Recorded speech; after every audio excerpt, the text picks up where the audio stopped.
Guys, അങ്ങനെ ഞാൻ വീണ്ടും എത്തിയിരിക്കുകയാണ് ഒരു പോസിറ്റീവ് നെഗറ്റീവ് വീഡിയോ ആയിട്ട്. അപ്പോൾ ഇന്ന് നമ്മൾ ഡിസ്കസ് ചെയ്യാൻ പോകുന്നത് മോട്ടറോള G96 പോസിറ്റീവും നെഗറ്റീവ്സും ആണ്.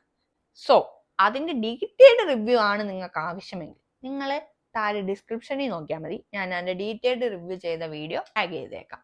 അപ്പോൾ ഈ വീഡിയോ നിങ്ങൾക്ക് ഇഷ്ടപ്പെട്ടിട്ടുണ്ടെങ്കിൽ അല്ലെങ്കിൽ യൂസ്ഫുൾ ആയിട്ടുണ്ടെങ്കിൽ പ്ലീസ് എന്നെ സബ്സ്ക്രൈബ് ചെയ്ത് ലൈക്ക് ചെയ്ത് ഷെയർ ചെയ്ത് സപ്പോർട്ട് ചെയ്യുക. വീഡിയോയിലോട്ട് അടക്കാം. പോസിറ്റീവ്സിനെ പറ്റി പറയാം. പോസിറ്റീവ് നമ്പർ 1, ഇതിന് കൊടുത്തിരിക്കുന്ന പ്രീമിയം ക്വാളിറ്റിയുള്ള ലെതർ ഫിനിഷ് ഡിസൈൻ. കാരണം ആ ഒരു ലെതർ ഫിനിഷ് ഈ ഫോണിന് കൊടുക്കുന്നത് ഒരു പ്രീമിയം ടച്ച് തന്നെയാണ്. 20,000 രൂപയ്ക്ക് ഇത്രയും നല്ലൊരു പ്രീമിയം ടച്ച് കൊടുക്കുന്നത് വളരെ നല്ലൊരു കാര്യമായിട്ട് തോന്നി. Number 2, water touch display. അതൊരു നല്ല പോസിറ്റീവ് കാര്യമായിട്ട് തോന്നി. അതും ഈ 20,000 രൂപയ്ക്ക് അത് കൊടുത്തിരിക്കുന്നത് വളരെ വളരെ നല്ലൊരു കാര്യമാണ്. കാരണം നമുക്കിപ്പോ ചാറ്റൽമരയും അല്ലെങ്കിൽ നമ്മൾ കഴിച്ചുകൊണ്ടിരിക്കുകയാണ്, നമ്മുടെ കയ്യിൽ എണ്ണ വീക്കുണ്ട് അല്ലെങ്കിൽ നമ്മളെ കയ്യിൽ വെള്ളമുണ്ട് ഒക്കെ ആണ് എങ്കിലും നമ്മുടെ ടച്ച് നല്ലോണം വർക്ക് ചെയ്യും. ഇതിന്റെ സ്റ്റീരിയോ സ്പീക്കേഴ്സ് ഉണ്ടല്ലോ വളരെ നല്ലതാണ്. ഒരു 20,000 രൂപയ്ക്ക് എന്നൊക്കെ പറഞ്ഞു കഴിഞ്ഞാൽ ഈ ഹൈറസ് സപ്പോർട്ടും ഡോൾബി ആറ്റ്മോസ് ഒക്കെ ഇതില് സപ്പോർട്ടാണ്. വളരെ നല്ലൊരു പാട്ട് കേൾക്കുമ്പോൾ നമുക്ക് ആ ഒരു പാട്ടിന്റെ വൈബ് കിട്ടുന്ന രീതിക്കുള്ള സ്റ്റീരിയോ സ്പീക്കറാണ് ഇതിൽ കൊടുത്തിരിക്കുന്നത്. 4, ഇതിന്റെ 3D കർവ് സ്ക്രീൻ. അതും എടുത്തു പറയാലോ, ഒരു 20,000 രൂപയുടെ ഫോണിൽ ഒരു 3D കർവ് സ്ക്രീൻ ഒക്കെ കൊടുക്കാന്ന് പറഞ്ഞാൽ അതൊന്ന് എക്സ്പീരിയൻസ് ചെയ്യാൻ വേണ്ടി കൊതിച്ചിരിക്കുന്ന ഒരുപാട് ആൾക്കാരുണ്ട്. സോ അവർക്കൊക്കെ ഇതൊരു നല്ല ഒരു അവസരമാണ്.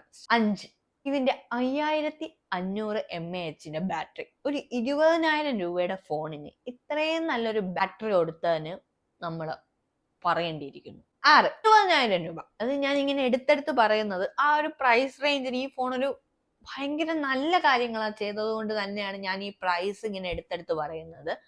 അപ്പൊ 20,000 രൂപയ്ക്ക് ഒരു ബെസ്റ്റ് ലെൻസ് ആണ് നമ്മുടെ മോട്ടറോള ഫോണിന് കൊടുത്തിരിക്കുന്നത്. അതും സോണിയുടെ ലിറ്റിയ 700G.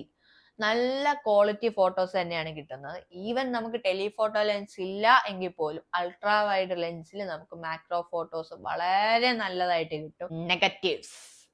നെഗറ്റീവ്സ് എന്ന് പറയുമ്പോൾ നമുക്ക് അങ്ങനെ ഒരുപാട് നെഗറ്റീവ്സ് ഒന്നും ഇല്ല കേട്ടോ ഇതിന്റെ അടുത്ത് പറയാൻ. എങ്കിലും ഉള്ളത് ഞാൻ പറഞ്ഞു എന്നുള്ളൂ. മേ ബി ചിലർക്ക് ഇത് നെഗറ്റീവ്സ് ആയിട്ടേ തോന്നത്തില്ല. നമ്പർ 1, ഇതിനൊരു സ്ക്രീൻ പ്രൊട്ടക്ഷൻ കൊടുത്തിട്ടില്ല.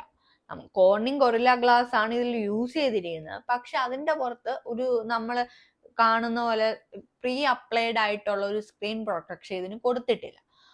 മേ ബി കർവ് ലെൻസ് ആയതുകൊണ്ടായിരിക്കാം. പക്ഷെ അതുകൊണ്ട് തന്നെ ഇപ്പൊ നമ്മളെ കയ്യിൽ കിട്ടിയാലും അതിന് സ്ക്രീൻ പ്രൊട്ടക്ഷൻ മേടിക്കുന്നത് വരെ ഒരു പ്രൊട്ടക്ഷൻ അതിനില്ല. അപ്പൊ സ്ക്രാച്ച് ഒക്കെ ആവാനുള്ള ചാൻസ് കൂടുതലാണ്. 2, NFC.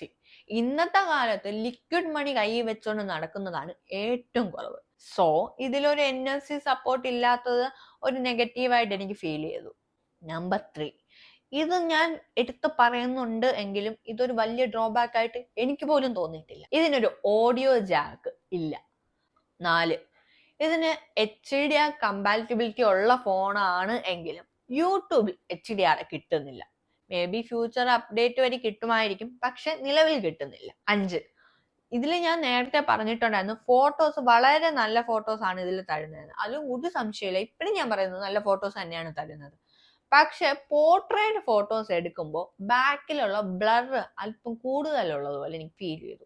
മേ ബി അത് അഡ്ജസ്റ്റ് ചെയ്താൽ കുഴപ്പമില്ലായിരിക്കും. എങ്കിലും ആ ഒരു ബ്ലർ ഭയങ്കരമായിട്ട് ചില ഫോട്ടോസിൽ എടുത്തിരിക്കുന്നത്. അപ്പൊ നമുക്ക് തോന്നും നമ്മൾ അവിടെ ഇങ്ങനെ വെട്ടി ഒട്ടിച്ചിരിക്കുകയാണെന്ന്.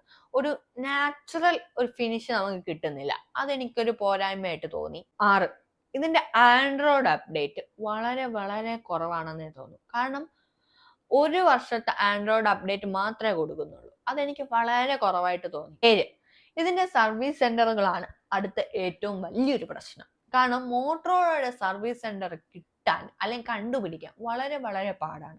അത് കസ്റ്റമേഴ്സിന് ഒരു ബുദ്ധിമുട്ടായിട്ട് എനിക്ക് ഫീൽ ചെയ്തിട്ടുണ്ട്. എന്റെ വീഡിയോ ഇഷ്ടപ്പെട്ടെങ്കിൽ ലൈക്ക് ചെയ്യുക, സബ്സ്ക്രൈബ് ചെയ്യുക, ഷെയർ ചെയ്യുക. അപ്പോൾ അടുത്ത വീഡിയോ കാണുന്നവരെ ബൈ.